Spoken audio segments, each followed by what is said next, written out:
Assalamualaikum warahmatullahi wabarakatuh dan selamat sejahtera bertemu saya Cikgu Umaira. Pada hari ini Cikgu akan membincangkan bab 7 graf gerakan matematik tingkatan 4. Kita akan belajar subtopik 7.2 graf laju masa.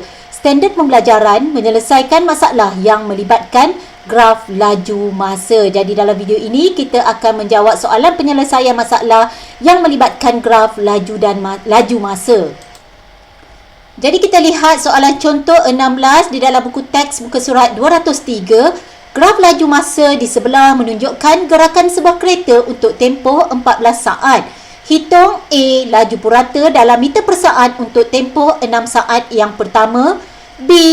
Nilai T jika jarak yang dilalui oleh kereta untuk tempoh 4 saat yang pertama ialah separuh daripada jarak yang dilalui dengan laju seragam.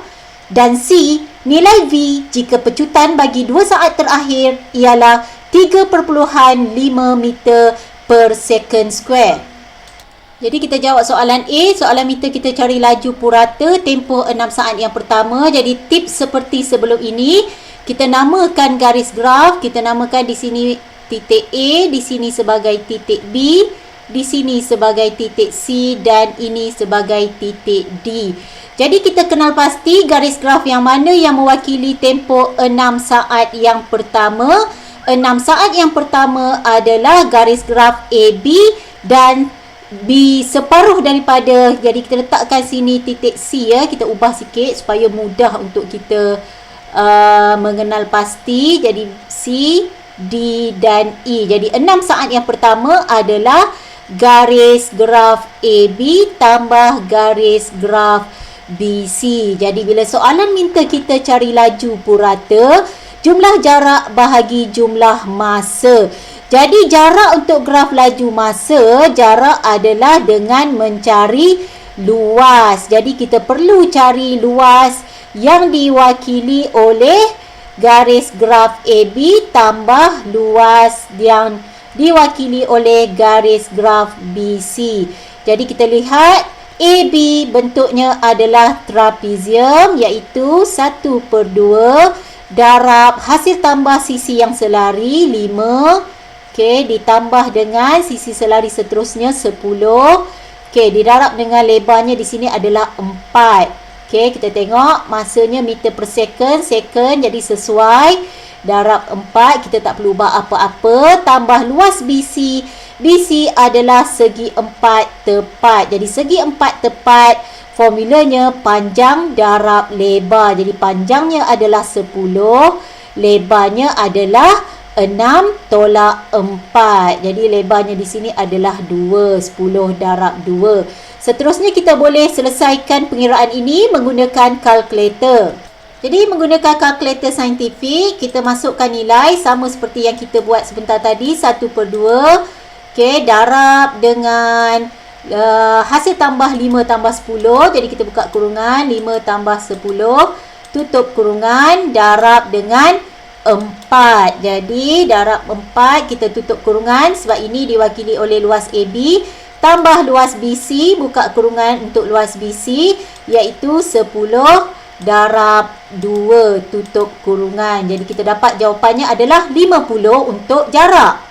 Jadi kita dah dapat jumlah jarak yang dilalui 6 saat yang pertama iaitu 50 meter. Soalan minta kita mengira laju purata. Jadi laju purata adalah jumlah jarak yang dilalui dalam tempoh 6 saat yang pertama bahagi masanya. Jadi jarak tadi kita dah cari 50 bahagi 6 untuk masa 6 saat yang pertama. Jadi kita dapat jawapannya adalah 25/3 meter per saat. Atau kita boleh nyatakan jawapan dalam perpuluhan pun tiada masalah. Jadi kita dah jawab soalan A. Seterusnya kita akan bincangkan B. Jadi bagi menjawab soalan C, nilai T, kita ingin cari nilai T di sini. Apabila jika jarak yang dilalui oleh kereta untuk tempoh 4 saat yang pertama ialah separuh daripada jarak yang dilalui dengan laju seragam. Jadi kita perlu faham di situ jarak 4 saat yang pertama adalah separuh jarak dengan laju seragam. Jadi jarak 4 saat yang pertama iaitu pada luas AB. Jadi luas AB. Okey, separuh daripada jarak dengan laju seragam bermaksud pada luas BCD ataupun untuk laju seragam ni separuh bermaksud 1/2 daripada luas BCD, segi 4 BCD. Jadi kita masukkan nilai. Luas AB adalah trapezium. Jadi formulanya 1/2 darab sisi hasil tambah 2 sisi selari 5 tambah 10 darab lebarnya adalah 4. 1/2 luas laju seragam iaitu luas segi 4 tepat ni ya.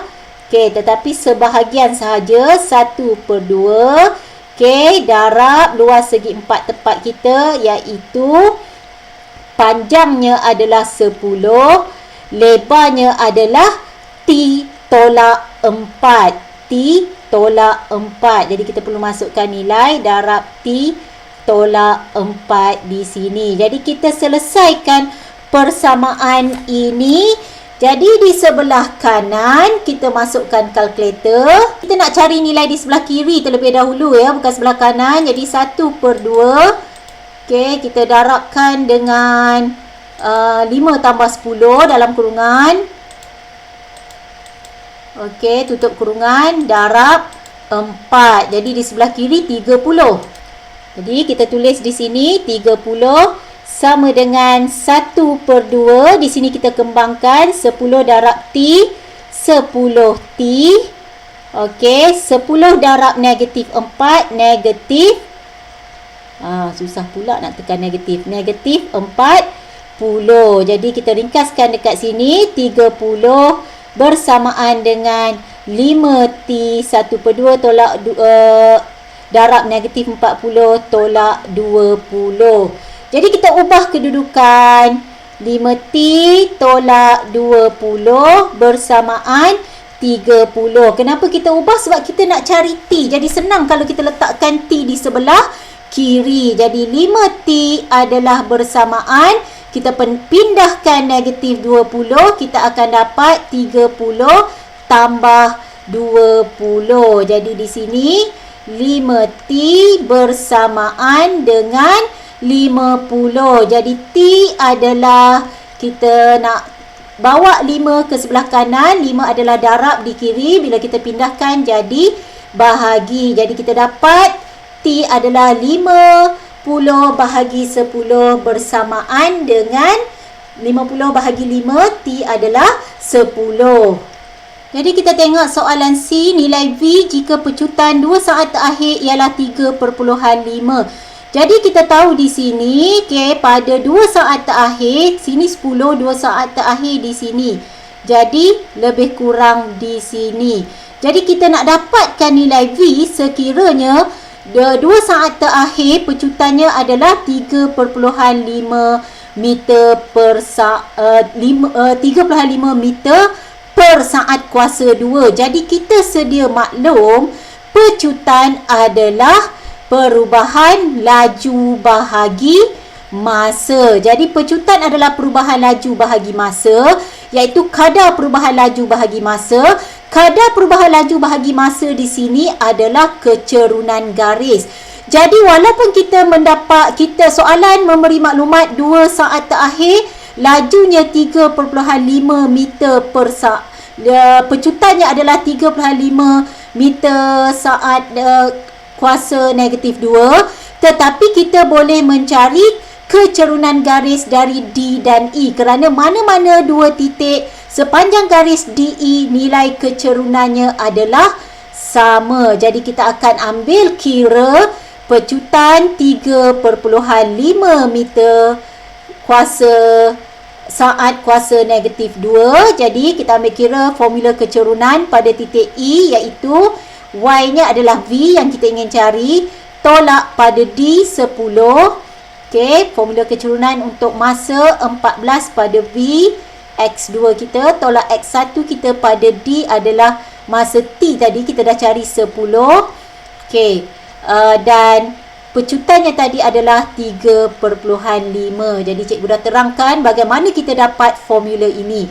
Jadi V tolak 10 adalah sama dengan 4 darab 3/5. Jadi 14 tolak 10 adalah 4. Bila kita pindahkan, dianya akan jadi darab. Jadi V sama dengan 4 darab 3/5 adalah 14. Jadi kita pindahkan negatif 10, kita akan jadi tambah 10.